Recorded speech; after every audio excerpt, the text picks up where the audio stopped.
El acontecer de América Latina, Estados Unidos y el mundo con Red Mundial de Noticias a través de Radio Cántico Nuevo. Red Mundial de Noticias con Johnny Romero. Comienza ahora. Hola, ¿qué tal? Aquí está la información en Red Mundial de Noticias, con el apoyo de la BOA, una fuente de información confiable. Aquí están los titulares de las más importantes noticias ocurridas en el mundo hasta este momento. México y Venezuela coordinan vuelo de repatriados. Testigo principal contra el expresidente colombiano Álvaro Uribe Vélez declara en histórico juicio. Bolivia y Chile firman acuerdos para combatir la trata de personas y migración irregular. Migrantes buscan en las redes sociales nuevas rutas en su viaje de retorno a Sudamérica. México envía a Estados Unidos a 29 detenidos vinculados con el narcotráfico en una de las mayores extradiciones de su historia. 500 millones de personas están a la espera de ser expulsadas de Canadá. Inmigrantes demandan a la patrulla fronteriza por redada en área agrícola de California.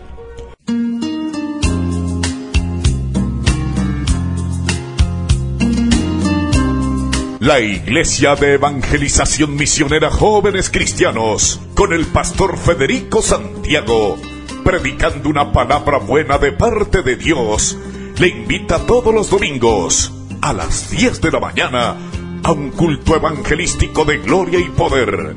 Nuestro templo está ubicado en el 756 de McDonald Avenue, en Brooklyn, New York. Recuerde, todos los domingos a las 10 de la mañana. Para más información, llámanos al 718-216-6218. Todos están cordialmente invitados. Aquí están las noticias. Los Ángeles.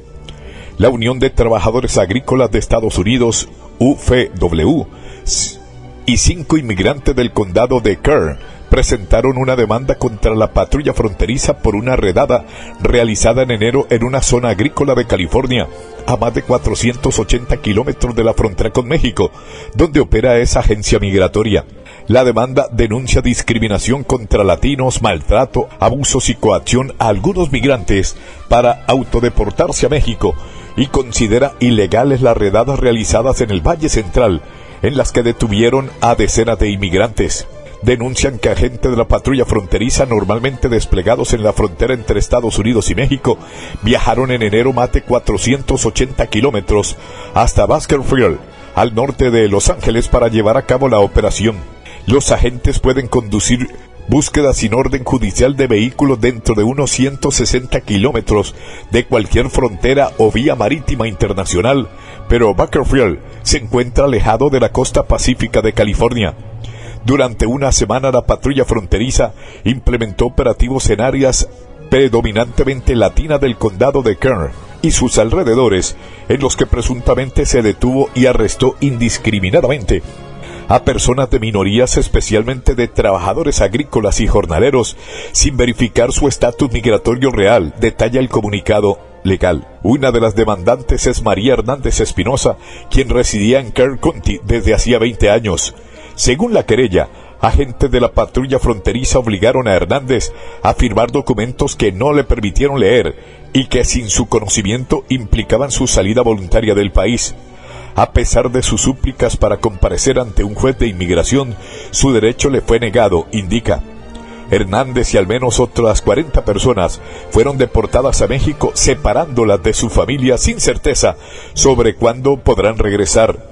Nos detuvieron porque nos vemos latinos o parecemos trabajadores agrícolas por el color de nuestra piel. Fue injusto, expresó Hernández.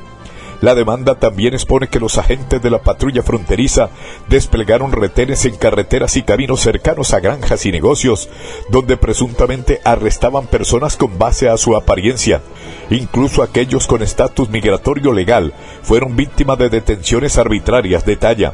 En algunos casos, los agentes habrían reaccionado con violencia, rompiendo ventanas de vehículos, dañando neumáticos y, con un incidente reportado, arrojando a una mujer adulta mayor al suelo, antes de librarla hasta verificar que tenía su residencia legal. Y este jueves también el presidente Trump reiteró su intención de imponer aranceles a las importaciones de Canadá, México a partir del próximo martes. El mandatario adelantó que a China le duplicará el impuesto previsto anteriormente. ¿Cómo han reaccionado las partes a este mensaje?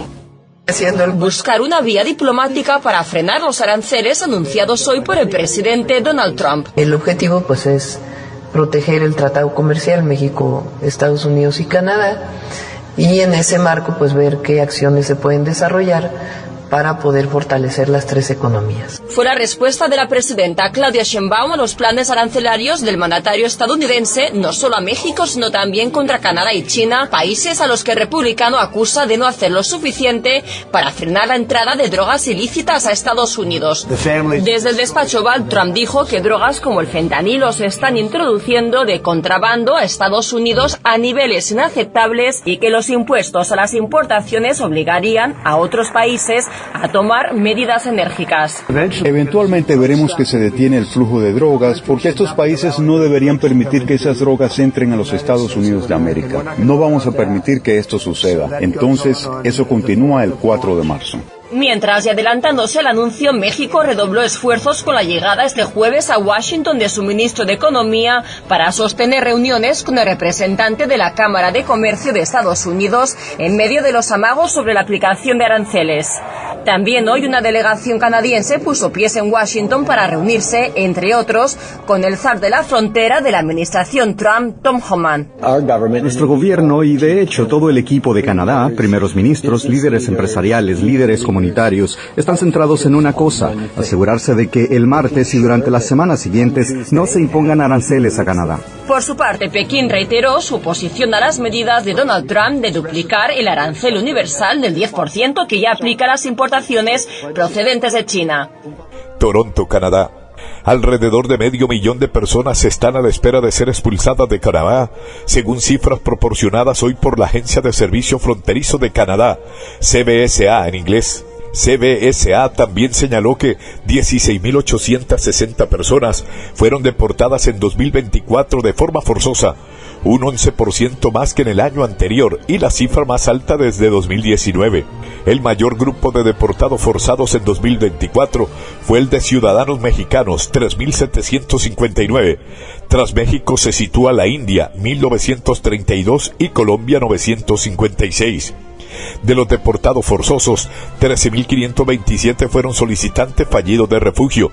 Por otra parte, de los casi 500,000 individuos que están a la espera de ser deportados de Canadá, 30,000 están siendo buscados por las autoridades de este país.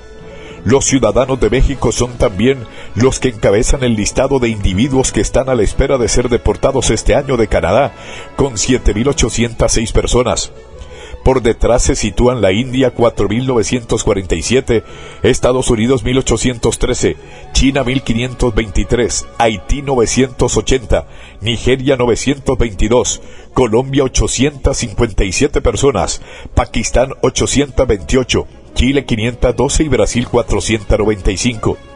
A finales de 2024, Canadá anunció un drástico plan para reducir el número de extranjeros en el país.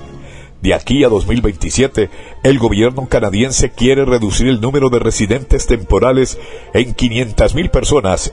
En la actualidad, Canadá tiene 2,5 millones de residentes temporales. Pasamos a la frontera norte de México, donde la política migratoria del presidente Trump tiene los albergues desolados. Sin embargo, en Ciudad Juárez están preparados para recibir a cientos de migrantes deportados. Mientras el gobierno de Donald Trump adopta medidas restrictivas hacia la inmigración ilegal, los albergues en Ciudad Juárez permanecen con baja ocupación, tanto de deportados como de quienes buscan cruzar a Estados Unidos. No, el año pasado sí estaba el índice de migrantes alto todavía. Desde que entró en vigor la nueva política migratoria en Estados Unidos, las cifras de deportados a México aún no se acerca a lo que esperaban asociaciones civiles, religiosas y el gobierno mexicano, que acondicionó un refugio temporal bajo el programa México te abraza, esperando un alto número de connacionales repatriados. Es una realidad que hasta ahorita no hemos experimentado en la ciudad. En realidad el número de deportados ha sido menor, ¿verdad? a las estadísticas que se habían proyectado. Sin embargo, no quiere decir que en algún momento no llegue a darse, ¿verdad? Entonces, entendemos que para eso tenemos que estar preparados. De acuerdo con datos de los albergues, la mayoría de los migrantes deportados no están siendo enviados directamente a México, sino a sus países de origen, reduciendo el impacto en la frontera. A pesar de ello, las organizaciones en Ciudad Juárez siguen preparadas ante cualquier cambio en la política migratoria de Estados Unidos. Sí, estamos a cualquier cosa, igual migrante o no migrante, que necesite el apoyo. Estamos pendientes de todo eso. Por ahora la situación sigue siendo incierta en la frontera norte de México, mientras el tema migratorio continúa siendo un punto clave en la relación entre México y Estados Unidos. César Contreras, Ciudad Juárez, México. San Juan de Puerto Rico.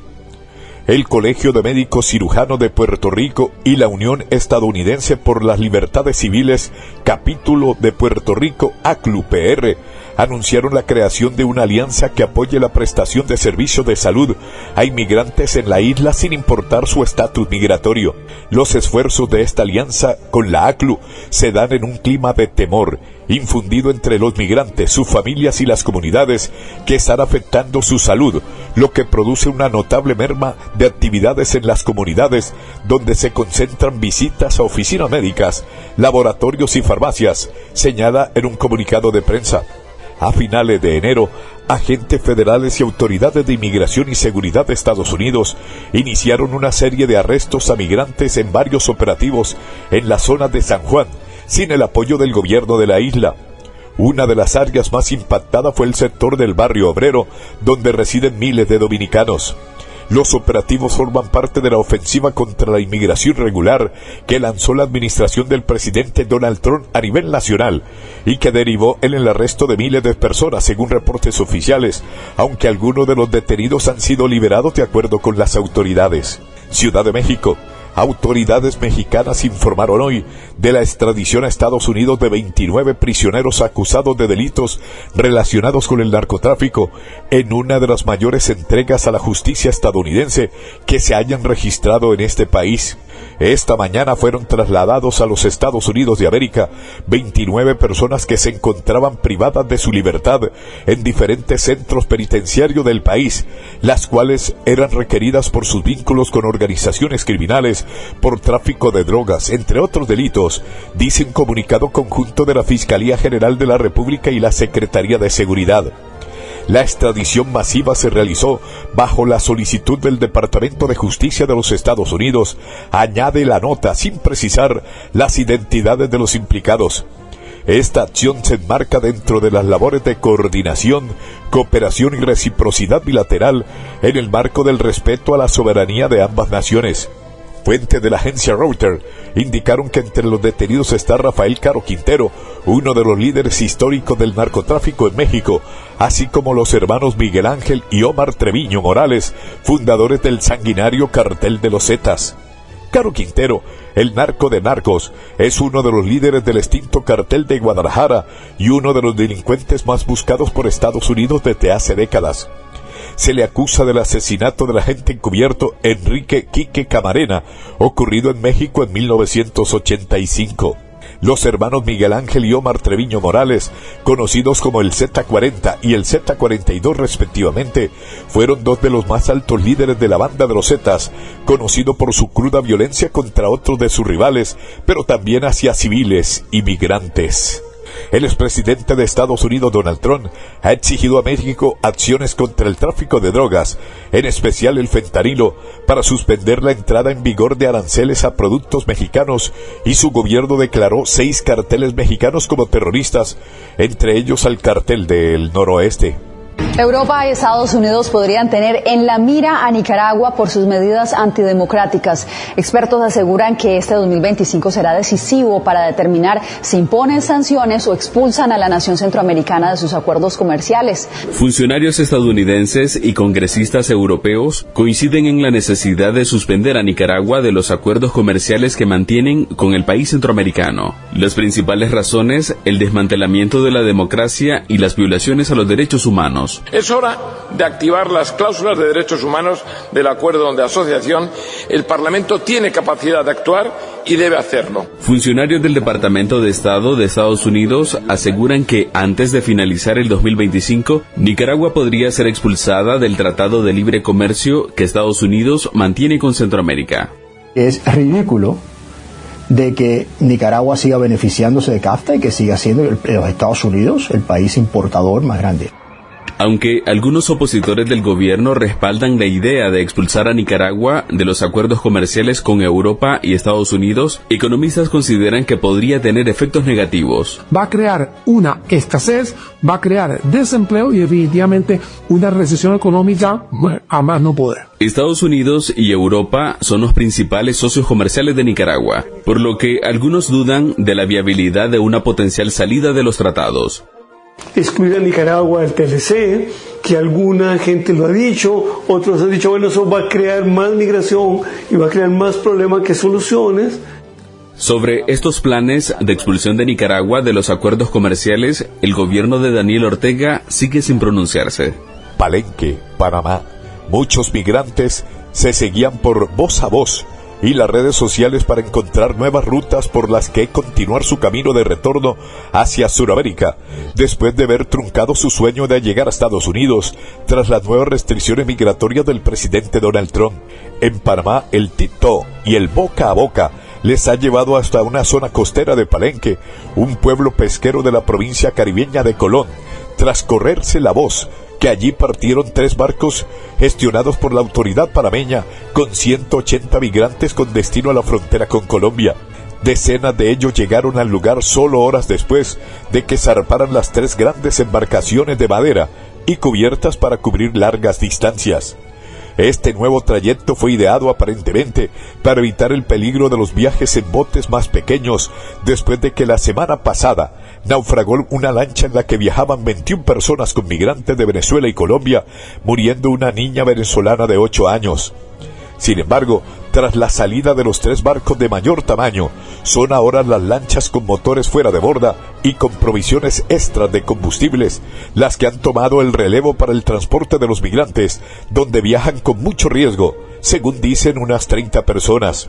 Al igual que otros inmigrantes consultados por la agencia EFE, la venezolana Oscarly Pineda aseguró que se enteró de esta nueva ruta por el voz a voz y los comentarios por las redes sociales de otros que habían utilizado. Normalmente uno se entera por el TikTok, por las redes sociales, explicó Pineda, y señaló que igualmente un amigo que estaba ya en Tapachula ya había pasado y nos comentó.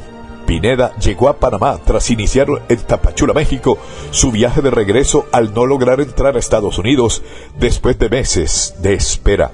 A diferencia de cuando entró por primera vez al país centroamericano camino al norte, atravesando a pie la peligrosa selva del Darién fronteriza con Colombia, ahora opta por el Mar Caribe para el trayecto inverso. La suramericana añadió que ahora ocurre como antes en la selva del Darién, cuando un grupo fue haciendo el camino, hasta que ya pasaban más y más y más por ahí, así igualmente de retorno. Sale un grupo y viene y ve cómo las cosas y le va explicando a los que vienen detrás, y se va corriendo la voz entre los mismos inmigrantes. Aún así, Pineda reconoce que esta nueva ruta es una opción con un costo muy caro para los migrantes, pero dice que es el único método que tenemos para no entrar a la selva. Sin embargo, acepta que tanto el mar como la selva son rutas peligrosas, pero que prefiere el primero porque vamos en lancha y no estamos caminando, no nos estamos agotando. O sea, son tantas cosas que podemos evitar en el mar, aunque es un riesgo ciertamente, pero la verdad es que demasiado caro y solamente ellos sabrán por qué cobran así, expresó Pineda, que lleva una semana en Panamá. Su viaje hasta allí, detalla, fue rápido, Guatemala, Honduras, Nicaragua y Costa Rica, pero que en Panamá, dijo, nos ha costado, aunque no tanto como a otros migrantes, a los que la migra regresó a Costa Rica. La Paz, Bolivia.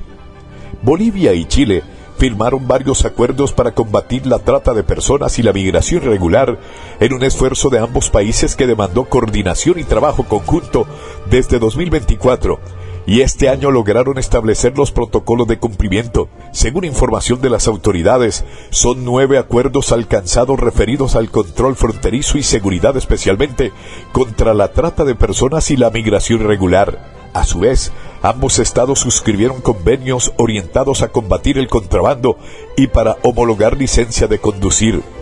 La ministra de Interior y Seguridad Pública de Chile, Carolina Toja, quien viajó a Bolivia para firmar los acuerdos, dijo que la criminalidad que se concentra en la frontera compartida ha sido un desafío y un gran motivador de que se den estos convenios.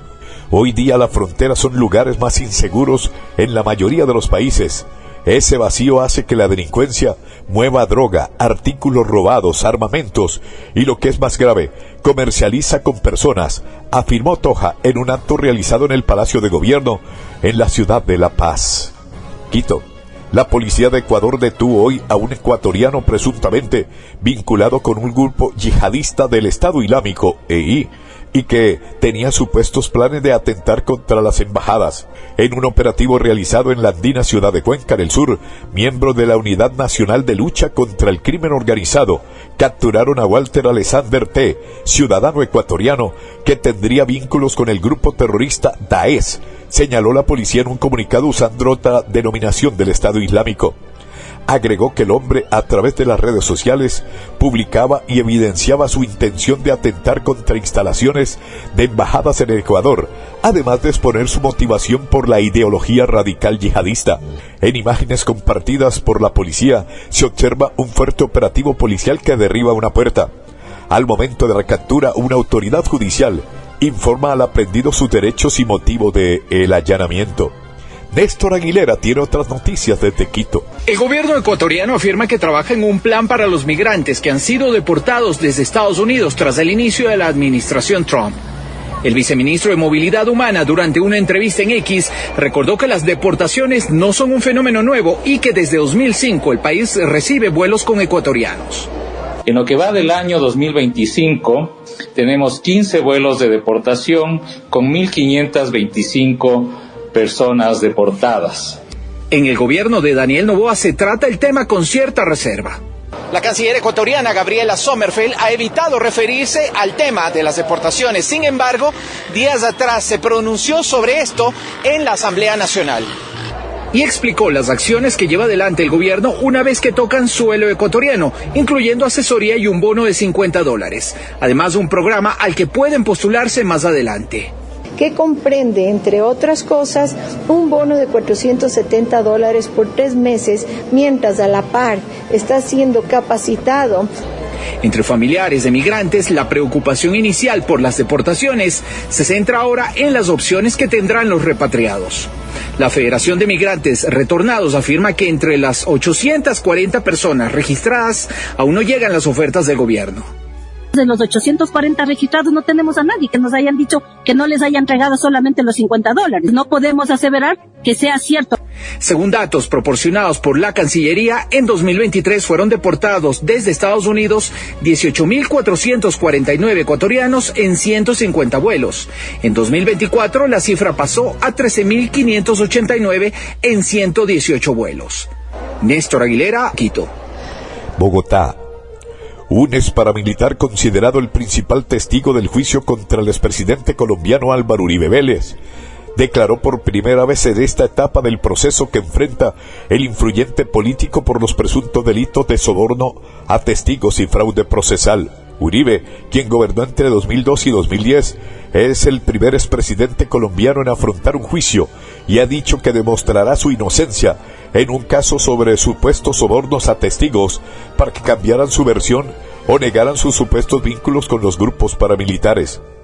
Juan Guillermo Monsalve, testigo principal en el caso, es hijo del administrador de la hacienda Las Guacharacas, ubicada en el noroeste del país, que fue propiedad de la familia de Álvaro Uribe Vélez. Según este hombre, Juan Guillermo Monsalve, en esa hacienda se creó en la década del 90 un grupo paramilitar al que él perteneció llamado Bloque Metro. Monsalve dijo durante la audiencia que Uribe tenía vínculos con los paramilitares, aunque aseguró que nunca trató directamente con él, afirmó que el expresidente tenía comunicación con Luis Alberto Villegas, un ganadero asesinado que tuvo señalamiento de vínculos con el paramilitarismo. Al ser interrogado por la fiscalía dichas declaraciones, Monsalve describió un episodio en el que él y otras personas que trabajaban en la hacienda fueron retenidos por un grupo guerrillero, momento en el que Villegas habría llamado a Álvaro Uribe y le dice que la seguridad que teníamos no era suficiente. Entonces llegó como unas 4 veces en helicóptero con las tropas, dijo sin especificar si se trataba de tropas del ejército o un grupo ilegal. El inicio del proceso contra el expresidente tuvo lugar hace más de una década, cuando Uribe denunció en 2012 que el senador opositor Iván Cepeda estaba buscando paramilitares para que declararan en su contra. Sin embargo, en un inesperado giro, la Corte Suprema cerró la causa contra Cepeda y abrió una nueva contra Álvaro Uribe por considerar que habría sido él quien intentó cambiar la versión de testigos. Según la Fiscalía, emisarios de Uribe habrían buscado a Monsalve para que grabara un video o escribiera una carta en la que se retratase de sus declaraciones. La defensa de Uribe ha negado las acusaciones e indicó que fue Monsalve quien buscó a Uribe a través de terceros con el interés de retratarse de su versión previa sin que se le ofreciera ninguna dádiva. Monsalve remitió en 2018 a la justicia una carta en la que pedía perdón por haber testificado contra Uribe. Sin embargo, en una nota aclaratoria decía: esta carta la hago bajo presión del abogado Diego Cadena y Enrique Pardo Hatcher, alias El Gringo, quienes fueron enviados por el presidente Álvaro Uribe Vélez. El abogado Cadena enfrenta otro proceso por presunta manipulación de testigos. ¡Qué horror! Ciudad de México. Ante las políticas migratorias que implementó el gobierno estadounidense de Donald Trump, México y Venezuela coordinan vuelos con personas venezolanas repatriadas que son enviadas al Aeropuerto Internacional Felipe Ángeles para volar a Caracas en la aerolínea del gobierno de Nicolás Maduro. Alrededor de 300.000 barriles de petróleo diarios advierten expertos que le costará a Venezuela la revocatoria por parte de Estados Unidos de la licencia petrolera que le permite exportar el crudo. Con esta decisión, Venezuela pierde acceso al mercado estadounidense, por lo que la estatal PDVSA tendrá que vender su petróleo con descuento en otras naciones. Aunque el Estado ha manejado con opacidad el destino de los ingresos petroleros, especialistas calculan que las pérdidas económicas por regalías e impuestos sobre la renta serían milmillonarias. Como unos $2.000 millones anuales es lo que estimamos que estaría pagando las asociaciones por la extracción del crudo y las ganancias que tenían, que son más o menos por 300.000 barriles diarios. La revocatoria de la licencia a la compañía Chevron podría impactar la moneda local, pues el Estado usaba parte de los pagos para ofrecer dólares en el mercado cambiario. Ya no vamos a tener ese ingreso y pudiera haber un efecto en el mercado cambiario muy importante. La líder opositora María Corina Machado apoyó la medida. Es un gran paso y envía un claro y firme mensaje de que Maduro está en grandes problemas. El Departamento del Tesoro no ha publicado aún el texto que pone fin a la licencia, por lo que Chevron tendría hasta agosto para cerrar sus operaciones en el país, pero tampoco se sabe qué pasará con los contratos con otras petroleras como Repsol y Morel Eprom, que también operaban bajo licencias. El chavismo se movilizó en Caracas para rechazar la medida. Ni las sanciones de Donald Trump, ni nadie va a detener la fuerza indetenible de la revolución bolivariana. El Observatorio de Finanzas proyecta que, con el fin de las licencias, Venezuela podría entrar nuevamente en recesión. Adriana Núñez Rabascal, Caracas. Amigos oyentes, por el día de hoy llegamos al final de Red Mundial de Noticias. Mi amigo personal Federico Santiago y Johnny Romero les acompañamos. Les invitamos el próximo lunes a nuestra emisión diaria de noticias. Feliz fin de semana para todos. Hasta pronto. Bye.